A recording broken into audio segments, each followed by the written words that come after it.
தீபிகா, வார இறுதி அரசியல் மேற்கொண்டு வரக்கூடிய தமிழக வெற்றிக் கழகத்தின் தலைவர் விஜய் இன்று நாமக்கலில் பிரச்சாரம் மேற்கொள்ள இருக்கிறார். அதற்காக காலை முதலே வழக்கமாக விஜய் வருகிறார் என்ற அறிவிப்பு வெளியானுடனேயே அதற்கு முன்னதாகவே ரசிகர்கள் தொண்டர்கள் கூட்டம் என்பது அவர் பேசக்கூடிய இடத்தின் அருகே குவிவது வழக்கம். அந்த வகையில் இன்று காலை முதலே ரசிகர்கள் அங்கே குவிந்து விஜயின் வருகைக்காக காத்துக் கொண்டிருக்கிறார்கள். ஒவ்வொரு வாரமும் சனிக்கிழமை தோறும் விஜய் ஒவ்வொரு மாவட்டங்களுக்கும் சென்றும் அங்கு கூடிய மக்களை சந்தித்து அந்த மாவட்ட பிரச்சனைகளை முன்னிறுத்தி விஜய் பிரச்சாரம் மேற்கொண்டு வருகிறார்.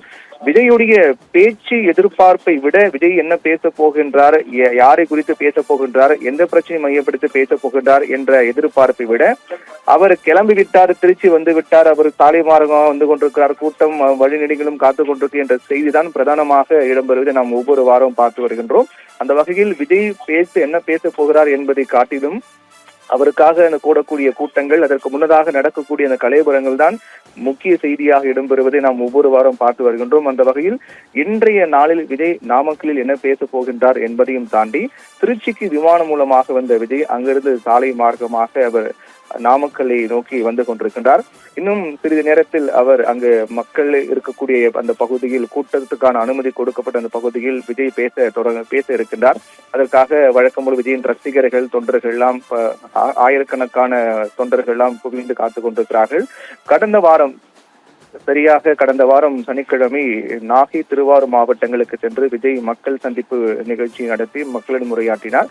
அப்போது அந்த நாகை, திருவாரூர் மாவட்டத்தில் இருக்கக்கூடிய பிரதான அந்த மாவட்ட பிரச்சனைகளை மையப்படுத்தி தமிழக அரசை குற்றம் சாட்டி விஜய் பேசியிருந்தார்.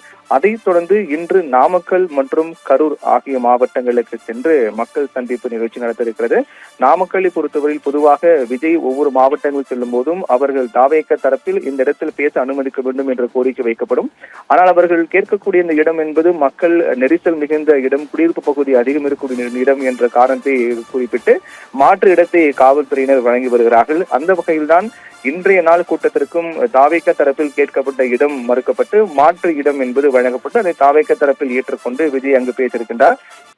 இன்றைய நாள் நாமக்கல்லில் அந்த பிரச்சாரம் முடித்துவிட்டு அங்கிருந்து கரூர் செல்கிறார். கரூர் சென்று அங்கு ஏற்கனவே கரூர் பொறுத்தவரையிலும் அவர் பல்வேறு இடங்கள், குறிப்பாக கரூரில் லைட் ஹவுஸ் கார்னர் மற்றும் உழவர் சந்தை அருகே பிரச்சாரம் மேற்கொள்ள தாவேக தரப்பில் அனுமதி கேட்கப்பட்டது. ஆனால் அந்த லைட் ஹவுஸ் கார்னர் மற்றும் உழவர் சந்தை என்பது மக்கள் அதிக கூடும் இடம் என்பதால், நெரிசல் அதிகம் ஏற்கனவே இருக்கக்கூடிய இடம் என்பதால் அங்கு காவல்துறை அனுமதி கொடுக்கவில்லை. மாறாக வேலுச்சாமிபுரம் என்ற பகுதியில் தான் அனுமதி கொடுக்கப்பட்டது. அந்த பகுதியில் தான் விஜய் கரூரில் பிரச்சாரம் செய்கிறார்.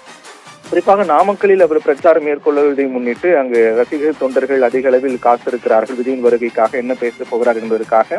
ஆனால் காவல்துறை தரப்பில் பல்வேறு அறிவுறுத்தல்கள் எல்லாம் வழங்கப்பட்டது, பல்வேறு நிபந்தனைகள் எல்லாம் விதிக்கப்பட்டது. வழக்கமாக இதுபோன்ற பிரச்சாரம் மேற்கொள்ளப்படும் போது ஒவ்வொரு அரசியல் கட்சிகளுக்கும் இதுபோன்ற அறிவுறுத்தல்கள் விதிமுறைகள் எல்லாம் வகுக்கப்படும். அந்த அடிப்படையில் தான் பல்வேறு நிபந்தனைகளோடு இந்த அனுமதி என்பது வழங்கப்பட்டிருக்கிறது. அதில் மிக முக்கியமான நிபந்தனையாக பார்க்கப்படக்கூடியது என்னவென்றால், விஜய் பிரச்சாரத்தில் மக்கள் கூட்டத்தில் பேசுவதற்கு மட்டுமே அனுமதி தவிர ரோட் ஷோ நடத்துவதற்கு அனுமதி கிடையாது. ரோட் ஷோ அவர் நடத்தக்கூடாது. வாகனத்தில் வெளிப்புறமாக நின்று கொண்டு மக்களை சந்தித்து வாகனத்தை அப்படி ஊர்ந்து செல்லக்கூடிய வகையிலான ரோட் ஷோ போன்ற எந்த நிகழ்ச்சிக்கும் அனுமதி கிடையாது என்று காவல்துறை தெளிவாக குறிப்பிட்டுவிட்டார்கள்.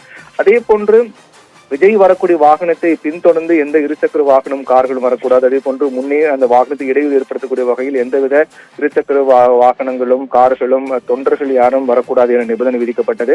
அங்க இருக்கக்கூடிய அவர் பேசக்கூடிய அந்த பகுதியை சுற்றி இருக்கக்கூடிய அந்த மதில் சுவர்கள், அரசு மற்றும் தனியார் கட்டிடங்களை சேதப்படுத்தக்கூடிய வகையில் தொண்டர்கள் யாரும் ஏறக்கூடாது என்று பல்வேறு நிபந்தனைகள் விதிக்கப்பட்டு அதன் அடிப்படையில் தான் சட்டம் ஒழுங்கு பிரச்சனை ஏற்படாத வகையில் காவல்துறைக்கு முழு ஒத்துழைப்பு வழங்க வேண்டும் என்ற அடிப்படையில் தான் பல்வேறு நிபந்தனைகளோடு இந்த அனுமதி கொடுக்கப்பட்டது.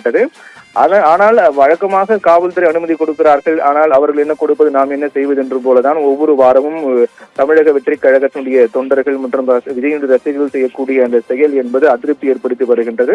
விஜய் வரக்கூடிய வாகனத்தை முன்னோக்கியும் அதே போன்று அந்த வாகனத்தை பின்தொடர்ந்தும் வாகனங்கள் எல்லாம் ஊர்ந்து வருவதையும் நாம் பார்க்கின்றோம்.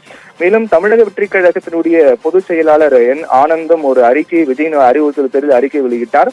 அதில் தமிழக வெற்றிக் கழக தொண்டர்கள் பின்பற்ற வேண்டிய விதிமுறைகள் என்ன, அறிவுறுத்தல் தொடர்பான அந்த அறிக்கையில் இடம்பெற்றிருந்தார். அது காவல்துறைக்கு கூடிய அறிவுறுத்தல் உட்பட்டு அனைவரும் அதற்கு கட்டுப்பட்டு செயல்பட வேண்டும் என்றெல்லாம் தெரிவிக்கப்பட்டது.